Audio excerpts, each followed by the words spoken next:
Thank you. Now we've got Amy Carter now with us. We're running just a couple of minutes late. Now this is the Christchurch Foundation paper, which is item 19. As a trustee of the foundation, I'm going to vacate the chair and Sam will take over the chairing of this item. So Amy, if you'd like to come to the table, and you'll be in very good hands with Sam.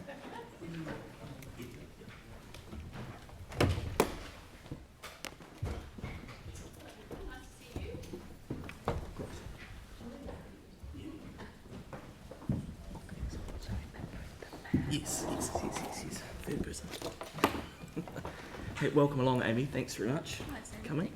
Before we begin, I think Leanne wanted to make a few opening remarks. Yeah, thank you. And the reason I'm doing this is that I'm also conflicted because I'm on the foundation board, but I wanted to take this opportunity with you appearing in front of the council to acknowledge the fact that I contacted you on the 15th of March at about 11 o'clock in the evening, and within 24 hours you established the Our People, Our Cities Fund, and got the confidence of central government that they would be able to rely on it as well. I think after the earthquakes, both the Prime Minister set up a fund for Christchurch as a response to the airport, to the earthquakes, and the Mayor of the day set up a mayoral fund as well. And so instead of two separate funds being set up with two separate approaches being adopted, the worth of the foundation's establishment decision was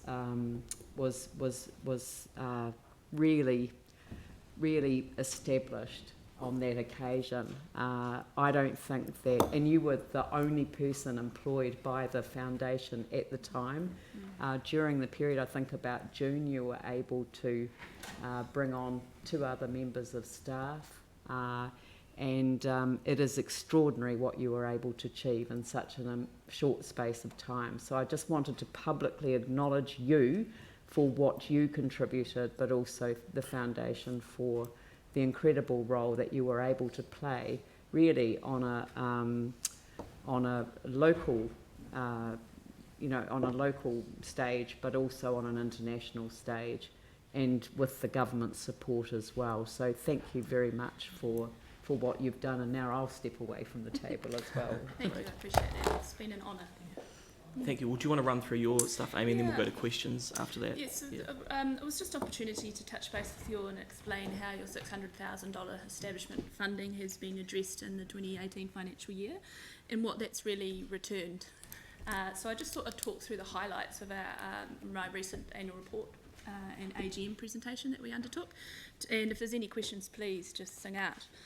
So the Christchurch Foundation, as Leanne just stated, was established for a few reasons. One, to particularly operate as a funnel to bring funds from around the world to support the charitable exercises within Greater Christchurch. So just to give you a context, there's over 3,800 registered charities in our city limits. Then there's the not-for-profits that aren't registered charities, social enterprises, and then community assets and events, as well as disaster recovery. And I don't think any of us thought when the charity was established that we'd be called upon for disaster recovery quite so quickly. So we were formed, just to give some context, we were publicly announced that we were being established in 2017 in September, and became a legal entity beyond that announcement date. So the 2019 financial year was our first full year in full operation with staff inside the organisation.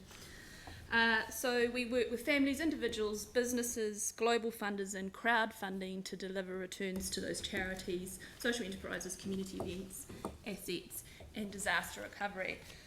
So it was a complete honour to deliver a gift back to Christchurch at the beginning of our financial year last year to Turanga, with securing 2.5 million operational overhead funding for that facility, which is delivered over a number of years back to council, and that's a combination of our partnership with TSB, Spark and Southbase. So that's what we kicked off the year with.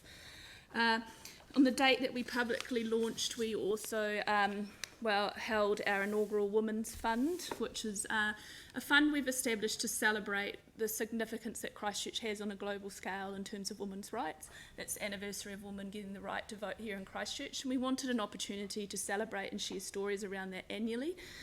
So we launched at Kate Shepherd's house on that date and began to raise funds to be able to distribute against that.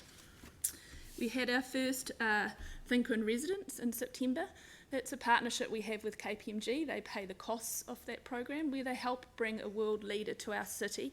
We plug it into various events, committees, groups, and get them to challenge our thinking, begin good conversations, and grow a global network on our behalf. So Dr. Hila Oren was our first Thinker in Residence.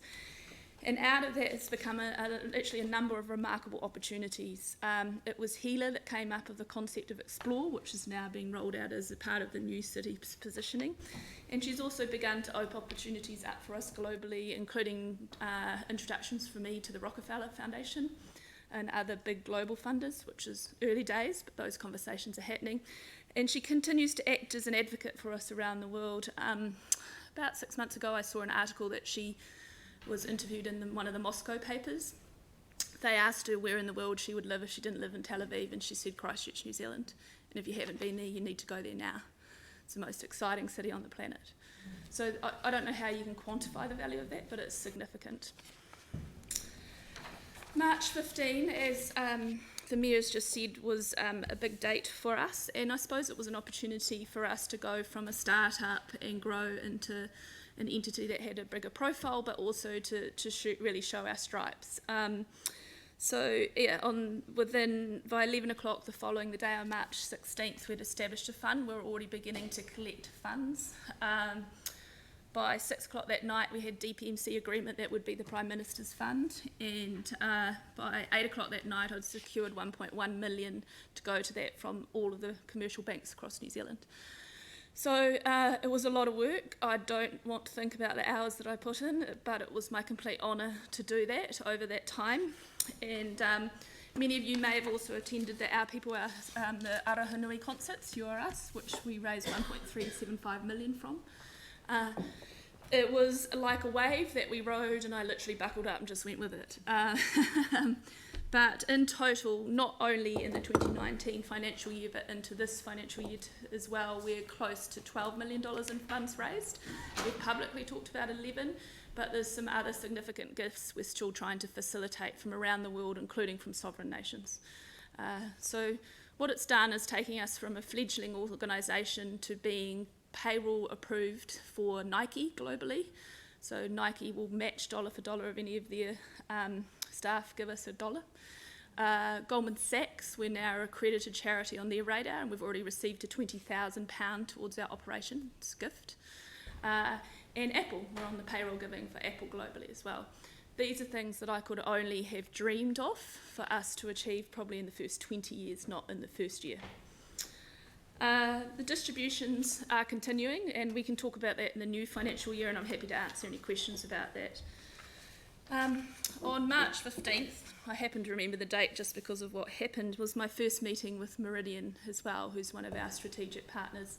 That was the beginning of a conversation with them that's led to signing an agreement called Stronger Greener Christchurch, where the Foundation and Meridian are going to work in collaboration around smart uses of green energy, making Christchurch a greener and healthier city, and how we can work together to achieve that. And there's a number of projects that will fall out of the bottom of that are not insignificant. I can't quite tell you yet what they are, but we're very close to be able to releasing information on the first one. But it's our biggest gift, and it's significant. So super exciting. So our overarching objectives are to work together, this is the Stronger Greener Partnership, to improve the intergenerational wellbeing of all those that call Christchurch home too. So those are some of the outcomes that Meridian and us are looking to work on in collaboration to deliver. So in summary, we raised $9.297 million for the our operational overheads were just over the $600,000, which predominantly came as establishment funding from the City Council. We've got over 18,000 donors in that last financial year. I actually stopped counting after 18,000. I have to go into the CRM and see how many more we have. We've secured one endowment, which is a key pillar of our program going forward. Hired 2 new staff members in that time that have now joined me at the team as well, and all our systems are now operational, including a lot of preparation around getting ready to launch globally, because we've always talked about the need to not hit the same people up here that get asked to pay for everything, but to think about the global alumni and how we can bring that funding home. So work in 2019 financial year was also underway on establishing us as a UK-based charity.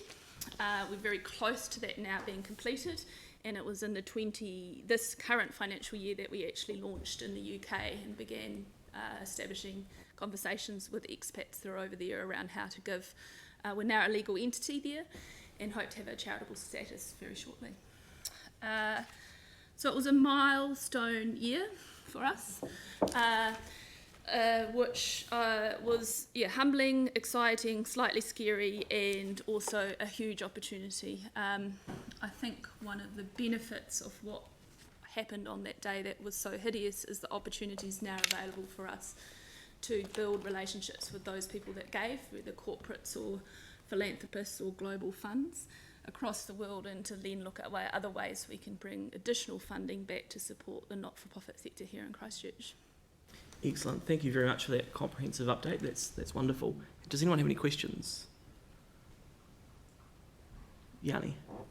And thank you for all the work that you've done, and obviously March 15th has had a huge impact. I just wanted to check in terms of like Rata Foundation, is there any agreement for them to contribute to the ongoing operational costs? I think that's something we'd like to do. We'd certainly like to have a staged approach to reducing the funding from council over the next few years, and I'll come to this committee with a proposal later this year around that. And Rata's obviously one of the people we'd like to talk to around that, but it's early days. Right. The more we build our endowment base, the more we are self-sufficient in terms of that addressing and contributing towards our operational overheads. But that's a long-term play, because one, we're waiting on people literally to pass often, and also it takes time to build those relationships. So one of the opportunities that's come out of March 15 is we now have a brand profile, which is useful in starting to have those conversations. Right.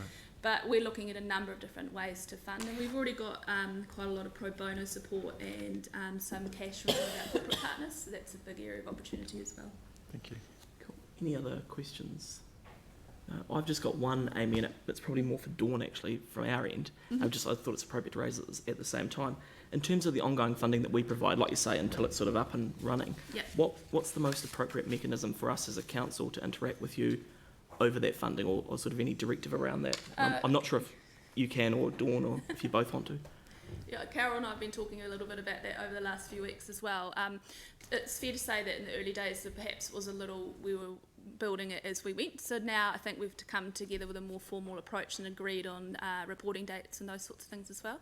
We obviously want to act with complete transparency. We've got nothing to hide. We want to show what you've gifted us as added value. So really open to that. I think there's a wee bit of perception in the market that we need to be aware of, that we're a council controlled entity, and that can be a barrier to donors gifting to us. So we just need to manage that perception a little bit as well. Cool. So other than that, but very happy to report in any way that we think is appropriate. Great, thank you. Yeah. Thank you, Chair. And obviously you are not a council-controlled entity. You're an independent body that the council is supporting with seed funding. Yes. Just for members' information, when it was originally set up, the agreement was that the funding would be reviewed at the third year. We will be going through that process, and we will work with the foundation to do that. Mm-hmm. And I've also nominated a member of management team, which is Mary Richardson, to be the relationship manager with the foundation as well. Okay. Great, excellent, thank you. So we've got some recommendations up there. Do we have a mover for those? Sarah, and Anne, would you like to second it? Is there any discussion? We'll put that motion. All in favour say aye. Against? Carried. Thank you for coming in, Amy. Oh, my pleasure. It's lovely to see you all. Thank you. Andrew.